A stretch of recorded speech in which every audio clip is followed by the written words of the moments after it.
1 Timóteo capítulo de número 1, versículos 18 e 19, diz-nos assim a palavra de Deus: este mandamento te dou, meu filho Timóteo, que segundo as profecias que houve acerca de ti, milites por ela boa milícia, ou combata o bom combate, conservando a fé e a boa consciência, rejeitando-a, a qual alguns naufragaram na fé. Eu vou ler novamente os versos 18 e 19. Este mandamento te dou, meu filho Timóteo. Para quem Paulo está falando? Ele trata Timóteo como seu, aqui era um filho na fé, que segundo as profecias que houve acerca de ti, milites por ela boa milícia, conservando a fé. Conservando o quê? Conservando o quê? E a boa consciência. Mais o quê? A fé e a boa consciência, rejeitando a qual alguns naufragaram na fé. Que Deus aplique sua palavra em nossos corações. Podem se sentar. Amém. Pai, nos dê agora a iluminação do teu Espírito para ensinarmos a tua palavra. Em teu nome, amém. Paulo estava preocupado com um jovem da sua igreja. Esse jovem tinha desenvolvido um ministério muito grande. Mesmo jovem, já era pastor, já tomava conta da igreja. Algumas pessoas queriam se levantar contra ele. E Paulo defendeu Timóteo dizendo: ninguém despreze a tua mocidade. Paulo defendeu aquele jovem Timóteo. Paulo se levantou para defender o ministério de Timóteo, porque muitas pessoas não acreditavam que um jovem pudesse exercer o ministério pastoral.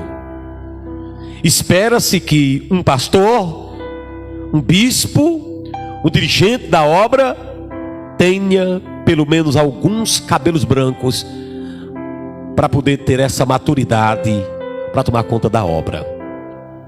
Mas para Paulo, nada disso era verdade absoluta. Paulo podia ver na história que os grandes feitos na história bíblica foram ministrados por jovens. José era jovem quando enfrentou a maior batalha de sua vida. Daniel era jovem quando enfrentou a maior batalha de sua vida. Davi era jovem quando enfrentou a maior batalha de sua vida.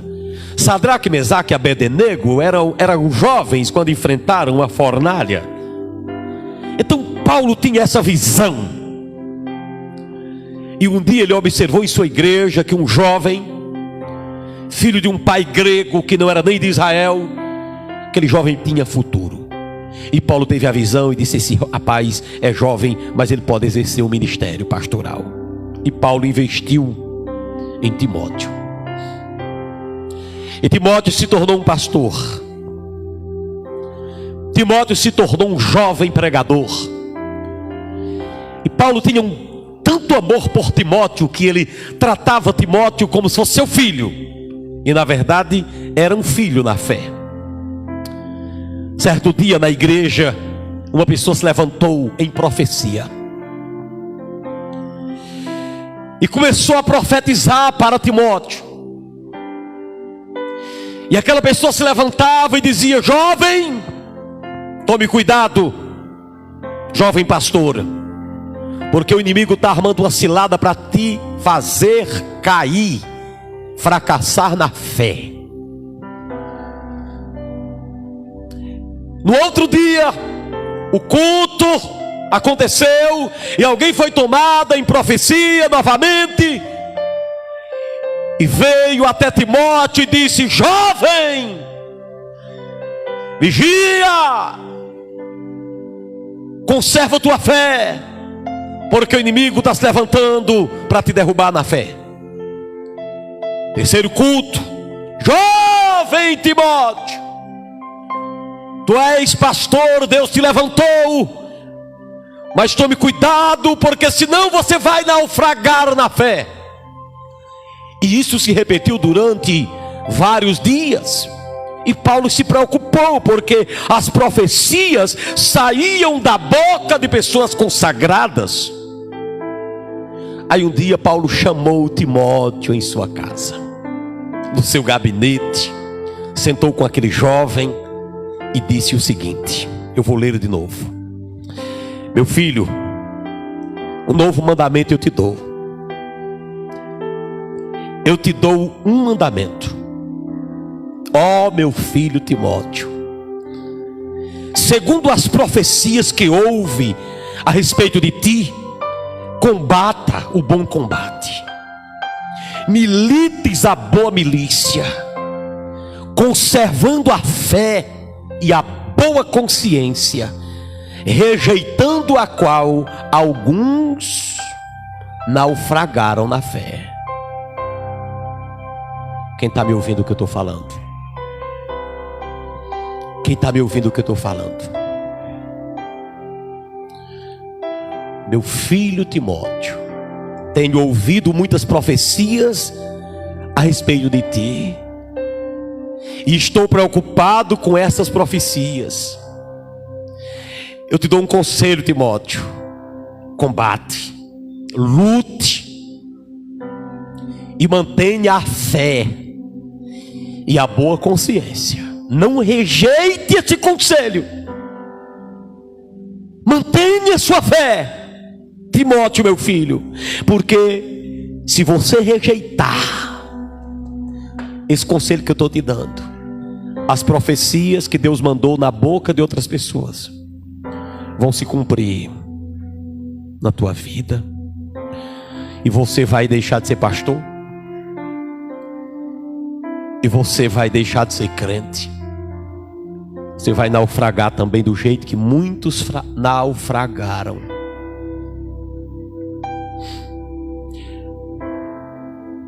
Essa palavra nesta noite vem incomodar você e incomoda também a mim.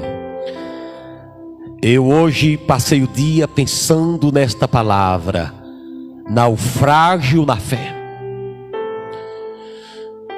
Se isso podia acontecer com Timóteo, um grande jovem pregador, é possível que isso aconteça com qualquer um de nós também. Se um homem que nem Timóteo, um jovem crente daquele jeito, precisava vigiar para não naufragar na fé, imagine eu, imagine você. Eu quero desafiar a você nessa noite a fazer um desafio. A fazer um desafio, a fazer uma análise, uma autoanálise na sua vida. Claro, como é que está a sua fé? E escute: naufragar na fé é fracassar na fé.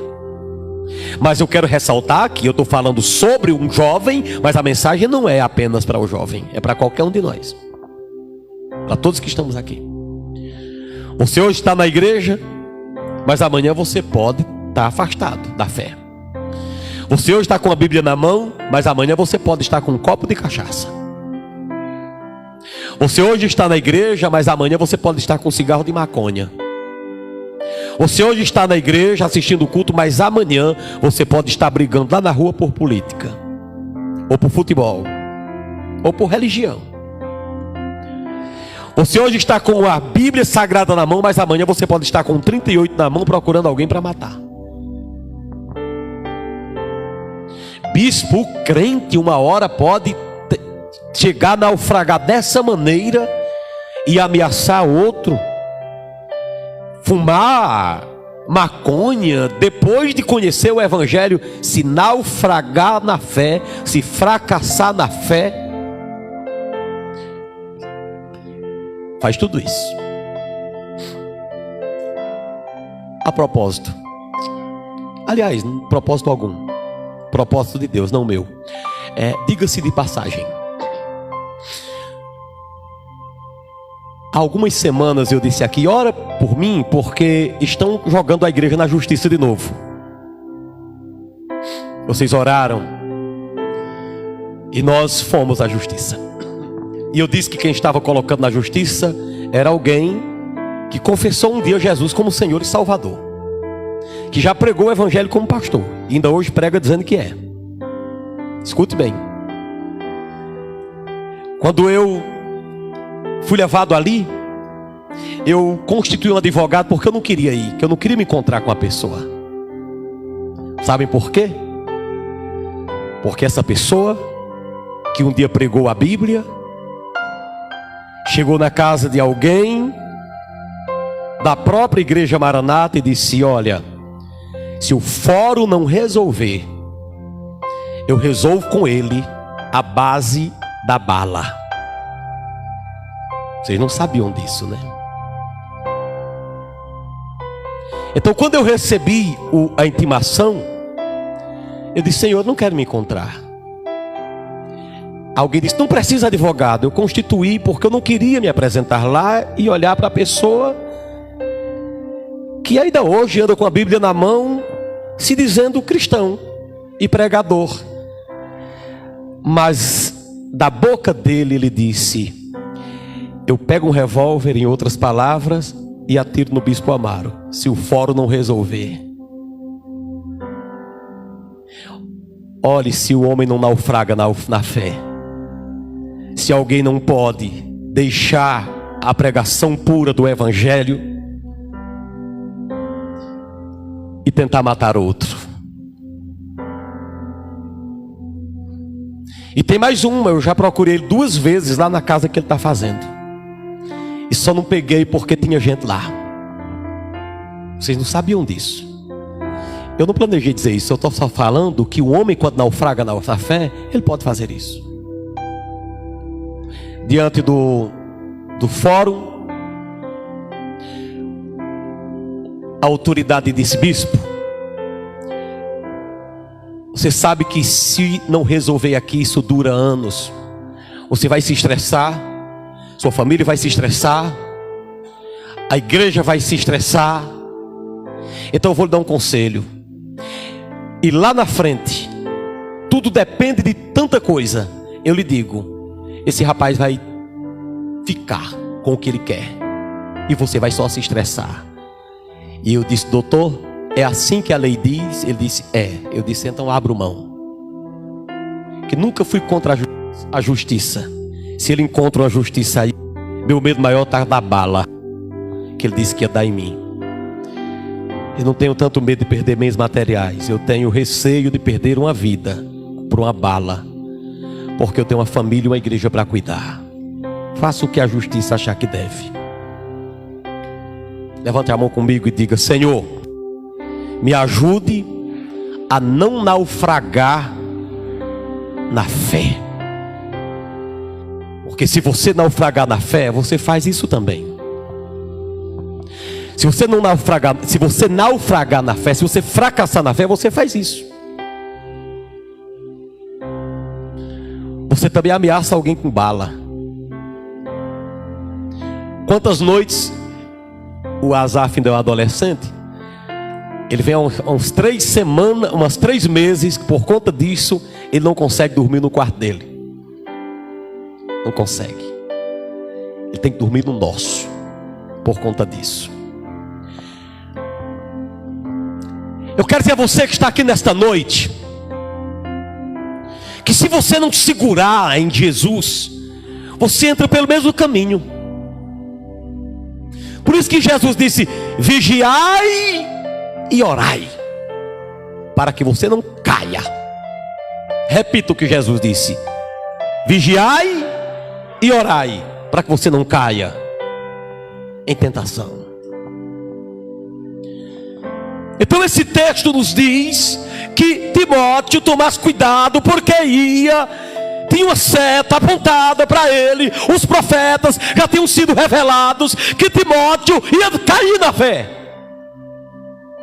E cuidado, porque às vezes nós temos um negócio de olhar para alguém que fracassou na fé e dizer, mas homem, e julgar. Aí Paulo disse assim: aquele que está em pé, veja que não caia. Ou seja, não atire muita pedra não, pode ser você. Se você não vigiar, você faz a mesma coisa. Por isso que Timóteo tinha que ter cuidado para não naufragar, não afundar, não fracassar. Então, preste atenção, a vida de Timóteo estava comparada a uma embarcação. Diga comigo, a minha vida é comparada a uma embarcação. Na época de Jesus, nos tempos bíblicos, a pior coisa que podia acontecer com alguém era um naufrágio. Hoje é um avião cair, é um transporte terrestre bater no outro. Acidentes, hoje nós tememos no ar e na terra. Quase não pensamos em acidentes marítimos hoje. Mas no passado, o maior terror de alguém era o naufrágio. Inclusive nós temos alguns naufrágios na história, famosos. 4 coisas podiam fazer um barco naufragar. 4 coisas básicas, preste atenção. 4 coisas básicas. Para uma embarcação afundar, preste atenção aí, preste atenção. Dobra tua atenção. Para uma embarcação naufragar, entre tantos fatores, 4 se destacavam. 4 se destacavam. E o primeiro fator era o fator da falta de orientação ou desorientação. Se acontecesse do piloto ficar desorientado, a embarcação podia afundar. Quem está me ouvindo? Digam comigo, desorientação. Mais uma vez. A outra coisa que poderia causar um naufrágio, eram os vendavais. Repita essa palavra. Mais uma vez. A terceira coisa que podia fazer um barco naufragar era sabotagem interior no barco. Repitam comigo, sabotagem. Em último lugar, para um barco afundar, era necessário o desabastecimento do barco. Repita essa palavra.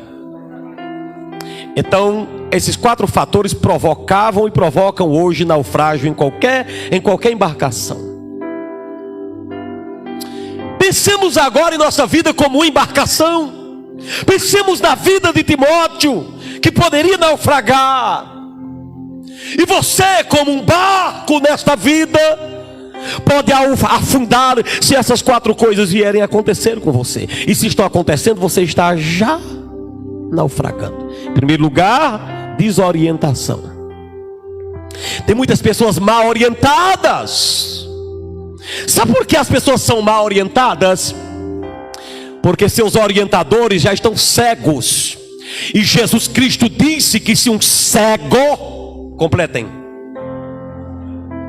guiar outro cego em vão, os dois cairão no mesmo buraco. Naquele tempo, o barco saía. Hoje, a orientação que eles têm é tudo eletrônico, à base de satélite, tudo. Mas naquela época, o que orientava uma embarcação, o piloto, eram as estrelas à noite e o sol durante o dia. Eram as únicas coisas que orientavam os pilotos. Hoje tem tudo eletrônico à base de satélite. Uma embarcação pode estar no meio do mar e eu acompanhando ela daqui. Mas mesmo assim, alguns deles às vezes ficam loucos. Um grande acidente aéreo em 2017 2007 aqui no Brasil, foi por causa de desorientação, por causa de má orientação. Qualquer coisa pode desorientar um piloto. Quantos aqui já estudaram profundamente ou ouviram alguma coisa a respeito do Triângulo das Bermudas? Levante a mão. O Triângulo das Bermudas, centenas de barcos já afundaram ali. Faz ligação do México com os Estados Unidos.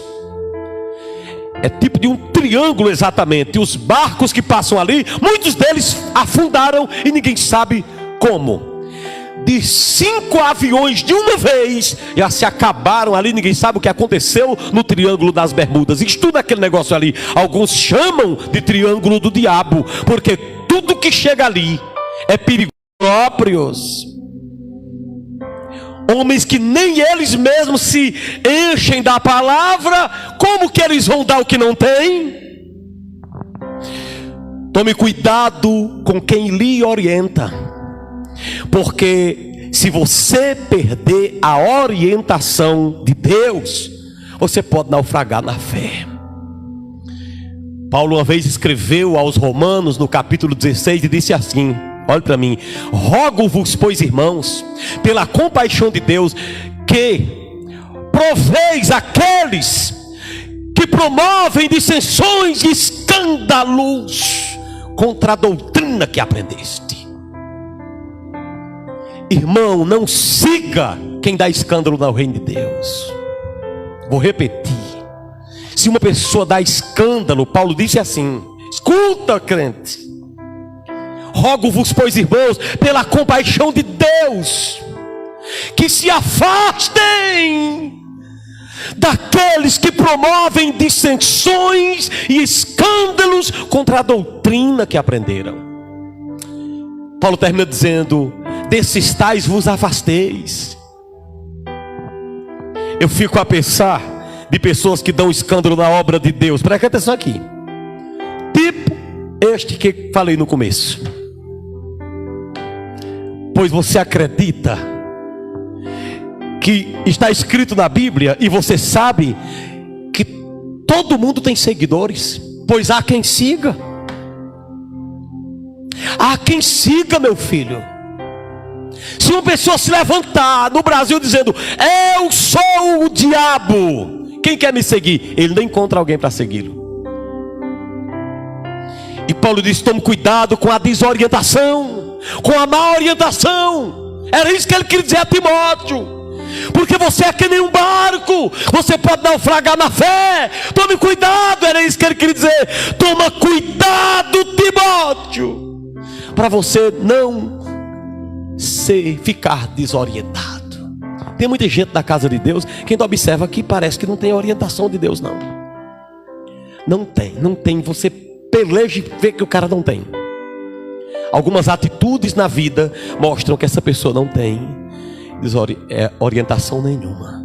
Levante a mão comigo e diga: Senhor, me oriente em tudo que eu colocar a minha mão. Segunda coisa, eu ressalto os vendavais. Vendavais têm derrubado pessoas na fé. Timóteo, tome cuidado dos vendavais. Vendavais vêm na nossa vida para tentar fazer-nos naufragar. Porque quando vem um vendaval, a gente é tentado a imaginar: ué, cadê Deus na minha vida? Onde é que Deus está? Se eu estou enfrentando um vendaval desse, se eu estou enfrentando uma luta desse tamanho, como é que pode ser? Ele não lembra que Jesus estava dentro de um barco e o vendaval veio. Se Jesus também foi surpreendido por um vendaval, eu também posso ser. E eu não devo cair no mundo e nem afundar na fé por causa de um vendaval que porventura eu venha enfrentar. Você chegou aqui nessa noite, meu filho. Deus sabe as tempestades e os vendavais que você está enfrentando. Esse vendaval muitas vezes diz a você: não leia a palavra, não ore, não vá à igreja. E o vendaval muitas vezes faz você desanimar. E o desânimo diante do vendaval que vem dizendo: você não me vence, eu vou lhe acabar, vou derrotar a sua vida. Esse vendaval que você está passando, recatalabachaia, diz a você: não vá, não siga, não mantenha a sua fé. Você que chegou aqui nessa noite, que tem enfrentado todo tipo de ventos, ventos contrários ao seu barco, ventos contrários à sua fé, turbulências de toda sorte. Tem um propósito nessa tempestade aí. O diabo tem um propósito com a tempestade: fazer você naufragar. Você está enfrentando uma luta financeira, está enfrentando uma luta de enfermidade, está enfrentando uma luta de alguém te perseguindo, está desempregado, está com problemas dentro de casa, alguém está te ameaçando, alguém está rejeitando você, falando mal de você. Isso são vendavais que vêm para você enfraquecer. E muitas vezes Deus permite, sabe para quê? Para que você seja testado. Deus permite que venham vendavais para testar você. Qual é o vendaval que você está enfrentando? É alguém lhe perseguindo? É alguém mentindo contra você? É alguém atacando você? O que é que está acontecendo com você? Qual é o vendaval que está batendo na sua porta? É um telefone lhe ameaçando, um telefonema? É um problema conjugal que está acontecendo? Ontem eu fazia minha live 10 da noite orando. Alguém entra lá do Rio Grande do Sul e dizendo: ora por mim porque eu estou numa situação horrível. Uma pessoa que eu pensei de jamais me abandonar, hoje me abandonou. É assim que muitas vezes acontece, de quem você não espera um ataque. Muitas vezes é de onde vem aquele ataque. Levante sua mão e diga bem forte: Senhor, não me deixe naufragar na fé diante dos vendavais. Profetize nessa noite que vai sair gente aqui fortalecida. Encanta lá a baixaia. Tem gente que chegou aqui nessa noite e disse: Senhor, eu estava quase naufragando, eu estava já afundando e fracassando na fé. Mas quando Paulo disse: meu filho Timóteo, eu estou preocupado com a sua vida espiritual, estou com medo de você fracassar na fé, ele também queria dizer o seguinte: olha, você é que nem um barco, cuidado na sabotagem do diabo no seu interior. Porque naquele tempo as embarcações saíam, o piloto saía na frente, mas lá embaixo haviam pessoas trabalhando na manutenção do navio. E se tinha uma coisa que fazia o navio muitas vezes naufragar, era a discórdia que havia entre o piloto e os demais operários. O piloto dava uma ordem e os operários lá embaixo discordavam. O piloto dizia: mantenha numa velocidade, e eles desobedeciam. Daqui a pouco a falta de comunicação entre eles fazia com que o barco fosse afundando, perdesse a força e ficasse rolando em cima das águas. Sabotagem, problemas de comunicação no interior dos organizadores da viagem. A mesma coisa acontece entre nós aqui dentro, ó.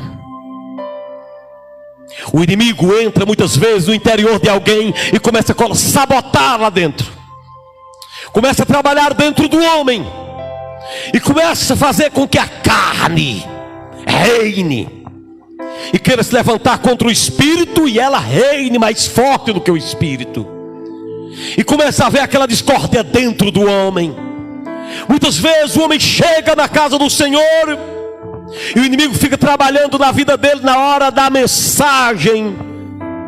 O diabo fica na mente dele: olha, a mensagem está sendo pregada, foi preparada só para tu. Eu quero dizer uma coisa: tem pastor que faz isso, que observa você durante o dia, ele não tem o que falar, aí o jeito dele falar de sua vida não tem o que dizer, não pede a Deus a revelação da palavra. Aí o que é que ele vai falar? da vida dos outros. Pode acontecer, mas nem isso deve lhe afastar da fé e nem fazer você naufragar. Você vem no outro dia, ou vai no outro dia, você que me ouve aqui ou aqui, vai ter outro profeta lá que vai estar cheio da palavra e do conhecimento e você vai receber. Aleluia. Quantos glorificam a Deus? Não fique se martirizando. Não deixe nada abalar a sua fé. O que é que a palavra de Deus diz? Os que têm fé no Senhor são como os montes de Sião. Completem. Que não se abalam, mas permanecem para sempre. Não deixe uma sabotagem do diabo no seu interior enfraquecer sua fé.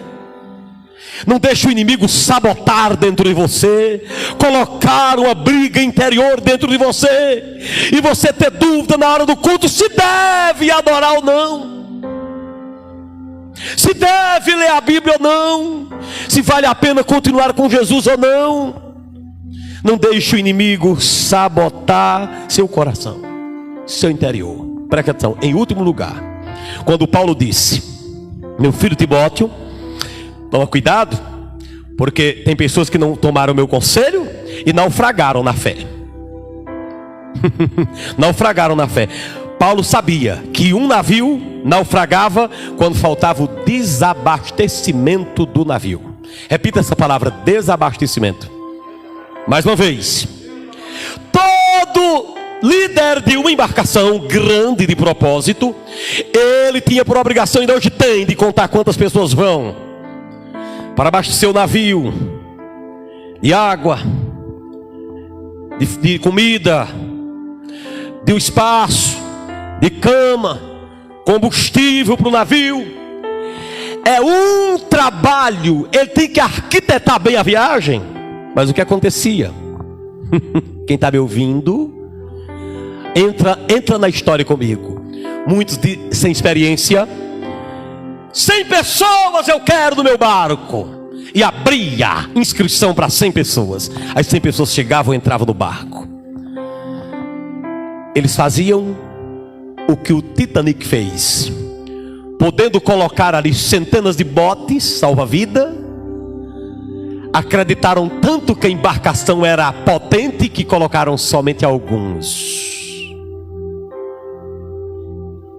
Se eles tivessem colocado o dobro, irmão, de botes salva-vidas, ninguém tinha morrido no Titanic. Como eles não colocaram botes, não abasteceram de botes, mais de 1.500 pessoas morreram naquela noite terrível, afogados naquela água gelada. Alguém testemunhou que quando ele é colocado, ele afunda numa água gelada. Chega um momento que ele se sente como se fossem facas perfurando o seu corpo. Aquele homem foi inexperiente. Ele acreditou demais que a embarcação era forte, e ele disse: não, coloca só alguns botes, que isso aí não afunda não, isso é inafundável. A autoconfiança faz o homem não abastecer a embarcação. Eu estou sentindo que tem gente que está dentro da mensagem, tem gente que está dentro da palavra que está sendo pregada, está percebendo os mistérios. E o que é que Deus quer fazer contigo nesta noite?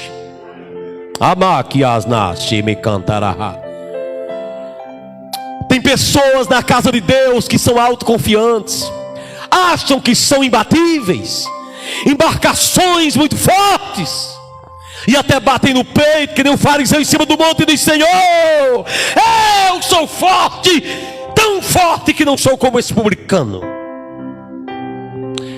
A autoconfiança faz o homem pensar que não precisa de bote salva-vidas, que não precisa de muita comida, que não precisa de água para o caminho, e ele vai na autoconfiança e afunda-se o navio. Assim é a vida do cristão. Ele adquire uma autoconfiança. Ele acha que ninguém lhe derruba. Ele acha que o vendaval não lhe derruba.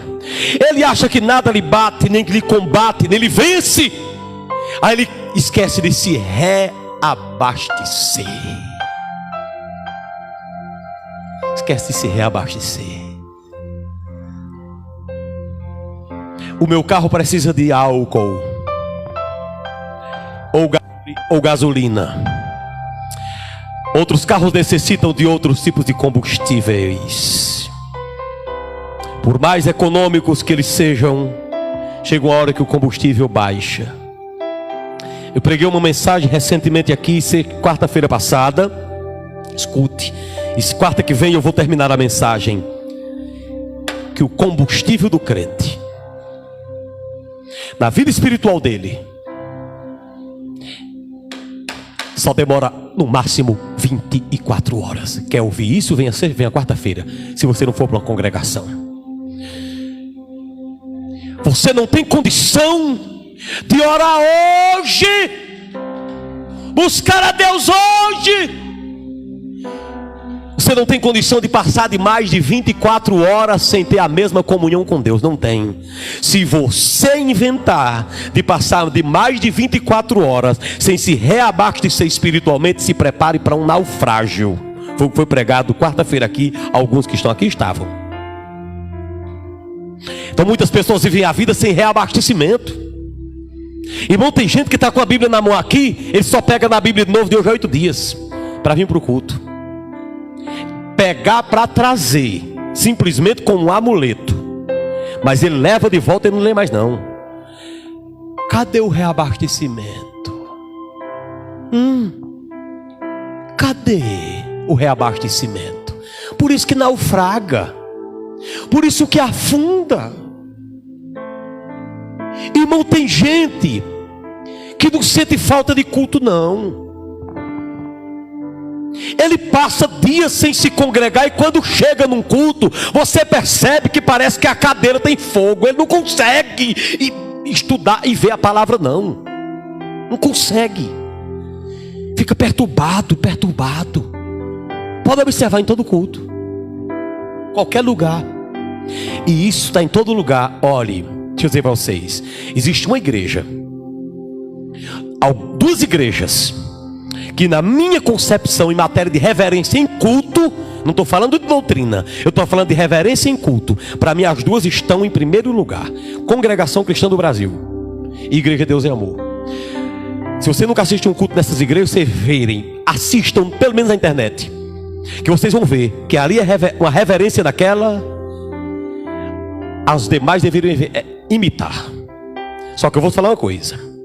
Eu fui fazer uma conferência. A casa do pastor era de frente a uma congregação cristã.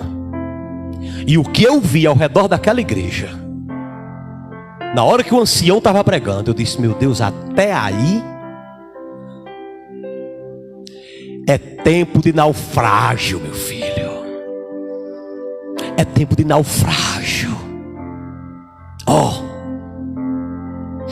Mês que vem tem a Copa. E nós não teremos, a maioria de nós, dificuldade nenhuma de passarmos 2 horas de frente à TV esperando a seleção jogar. Mas temos dificuldade de passar 40 minutos ouvindo uma palavra por semana. Domingo tem eleições. Muitas pessoas não terão dificuldade nenhuma, muitos de nós, de passar de 18 horas até meia-noite esperando as apurações. Mas eu me incomodo se a mensagem de 40 minutos passar para 1 hora. Falta abastecimento, meu filho. Falta abastecimento. O homem está abastecido de tudo. Ele se abastece da internet, ele se abastece de dinheiro, ele se abastece de raiva, de ódio, do diabo, de tudo. Mas amanhecer dia e ler a palavra, falar com Deus para se reabastecer. Quem, meu Deus? Por isso que Jesus disse: porventura, quando o Filho do Homem vier, encontrará fé na terra? Sabe por quê? Porque Jesus estava na mesma visão de Paulo. Muitos estarão naufragados na fé. Tem muitos de vocês que não vêm durante a semana na igreja, é porque não querem. Tem muitos de vocês que estão aqui, que não congregam durante a semana, nem aqui, nem nas congregações, é porque a novela é melhor para vocês do que o culto. E era melhor você assumir que está naufragando mesmo.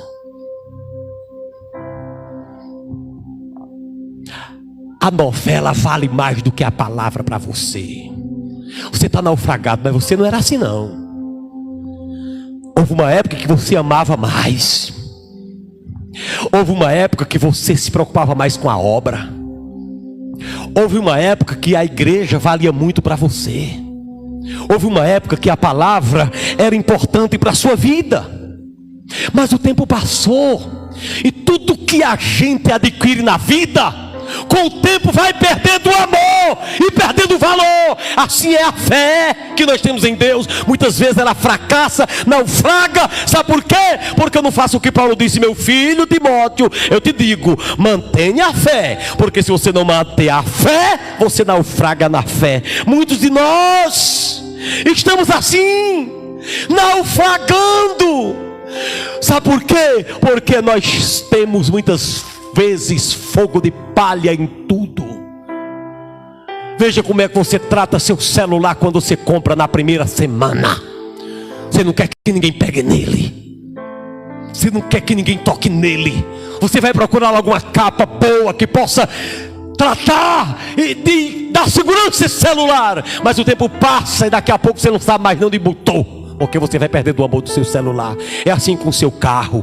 Quando você compra, tem noite que você fica impressionado se alguém não roubou, e você lava ele todos os dias, toda semana. Mas o tempo passa, daqui a pouco é com você e comigo. O amor que a gente tem, os objetos, vai se acabando. Assim muitas vezes é no casamento. O cara se casa e só falta andar pregado, se colar na esposa com super bonde para não se afastar dela. Mas o tempo passa, meu filho, e esse amor se esfria, e daqui a pouco é um na frente e outro atrás, e brigando que nem cachorro no meio da rua, porque o amor se acaba. Assim é com Deus. Da mesma forma, a fé, você aceita Jesus e fica firme, ama Jesus, se apega, mas o tempo vai passando e você vai esquecendo Jesus, esquecendo Jesus, esquecendo, e vai naufragando. Aí Jesus disse assim: porventura, quando o Filho do Homem vier, achará fé? Eu quero desafiar você nessa noite a mudar sua vida a partir de hoje. Tem muitos que chegaram aqui e estavam naufragando na fé. O Espírito Santo não te chamou aqui para te acusar, ele te chamou para te convencer. Não precisa ficar envergonhado se Jesus tocou na tua ferida. Jesus não toca na ferida para envergonhar, ele toca na ferida primeiramente para convencer. E eu quero que você que recebe essa palavra fique de pé para orar pela sua vida. Deus me livre de naufragar na fé, meu filho. Deus me livre de eu naufragar na fé. Que seria eu sem Jesus, sem a igreja, sem a palavra? É noite de reabastecimento. Desliga da terra, meu filho. Eu quero perguntar se tem alguém aqui nessa noite, e nessa hora que eu falar isso, o diabo vai logo lançar uma seta de vergonha aqui. Olhe para cá, todo mundo, olhe para cá. Quando eu falar essa palavra, o diabo vai jogar uma seta de vergonha aí no meio. Aí vai acertar em alguns. Vírgula. Se não vigiarem, ele acerta. Eu vou perguntar aqui: quem aqui acha, diante dessa palavra, que estava naufragando na fé e deseja hoje se reabastecer e dizer: Senhor, eu quero fazer que nem Pedro. Lá vai Pedro naufragando, e quando ele estava quase afundado, morrendo, ele faz a menor oração da vida dele. Vocês sabem qual foi a menor oração de Pedro? Foi só assim, ó: Senhor, salva-me. Foi só isso. Repitam: Senhor, salva-me. Foi a menor oração de Pedro. Repitam a oração de Pedro. Mais forte.